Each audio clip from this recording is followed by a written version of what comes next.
नमस्कार शेतकरी मित्रांनो, आपण नारळाची लागवड तर पाहिलीच, परंतु आता मी तुम्हाला दाखवत आहे भात शेती। हे पहा, हे मी तुम्हाला अगदी जवळून दाखवतोय। ही भाताची कणस, ही पहा, भाताची कणस तुम्हाला दिसत आहेत। ही आता भाताची कणसाला सुरुवात झालेली आहे। हा जो भात आपण जो लावला आहे, हा भात कोलम या पद्धतीने ओळखला जातो। ह्याचा दाणा एकदम बारीक असतो व खायला फार सुंदर असतो।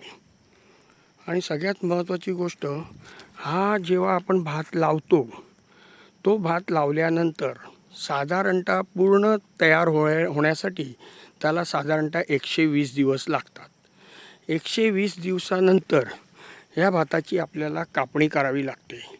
सुरुवातीला भात लावणे म्हणजे त्याला लावणी म्हणतात, आणि त्याच्यानंतर भात काढणं म्हणजे त्याला कापणी म्हणतात। आणि ही कापणी झाल्यानंतर याच्या विशिष्ट साईजच्या मोळ्या बांधल्या जातात।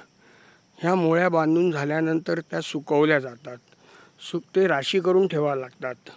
त्याच्यानंतर त्या सुकल्यानंतर त्यांना झोडावं लागतं, त्याला झोडणी असं म्हणतात।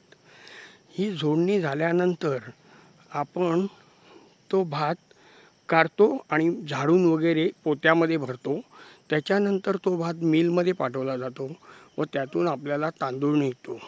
या सर्व टोटल कालावधीला 150 दिवस जातात। ह्याच्या पुढील माहिती मी तुम्हाला पुढच्या व्हिडिओमध्ये सांगेन।